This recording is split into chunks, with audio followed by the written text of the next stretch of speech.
नमस्कार मित्रांनो, आज आपण पाहूया बिरसा मुंडा यांच्याविषयी भाषण. बिरसा मुंडा हे महान आदिवासी नेते आणि स्वातंत्र्य सैनिक होते. आदिवासींच्या आर्थिक व सामाजिक स्वातंत्र्यासाठी त्यांनी इंग्रजांविरुद्ध उठाव पुकारला. तो उल गुलान उठाव म्हणून आजही प्रसिद्ध आहे.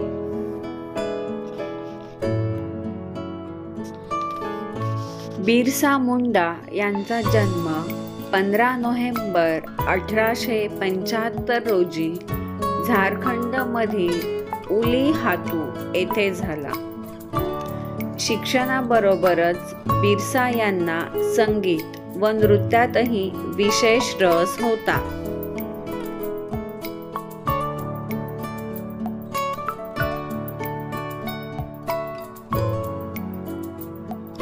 इंग्रजांनी वन कायदा करून आदिवासींचा जंगलावरचा पारंपरिक अधिकार नाकारला होता.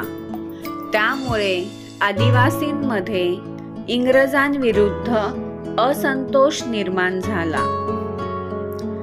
आदिवासींनी आपल्या पारंपरिक शस्त्रांचा उपयोग करून अनेक लढाया केल्या.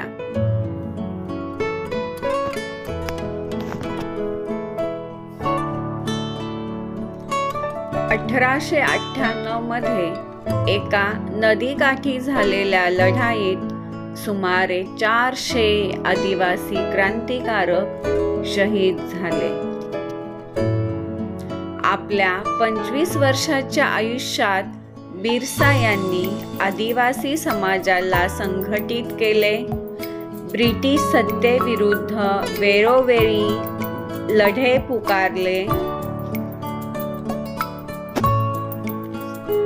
सन 1900 मध्ये बिरसा मुंडा पहाटांमध्ये आदिवासी जनतेस मार्गदर्शन करत असताना ब्रिटिशांनी अचानक हल्ला केला.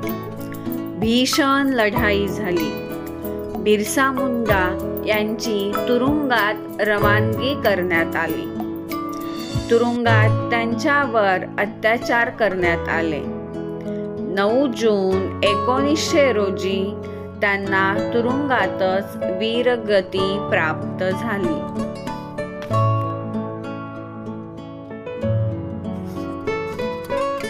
भारतीय स्वातंत्र्य लढ्याच्या इतिहासात बिरसा मुंडा हे नाव अमर झाले. बिरसा मुंडा यांनी आदिवासींच्या न्याय्य हक्कांसाठी मोठा लढा दिला. त्यामुळे लोकांनी त्यांना जननायक हा किताब बहाल केला. त्यांच्याकडून आपल्याला नेहमीच अन्यायाविरुद्ध लढण्याची प्रेरणा मिळते. या वीर जननायकास माझे कोटी कोटी प्रणाम. जय हिंद, जय महाराष्ट्र. धन्यवाद.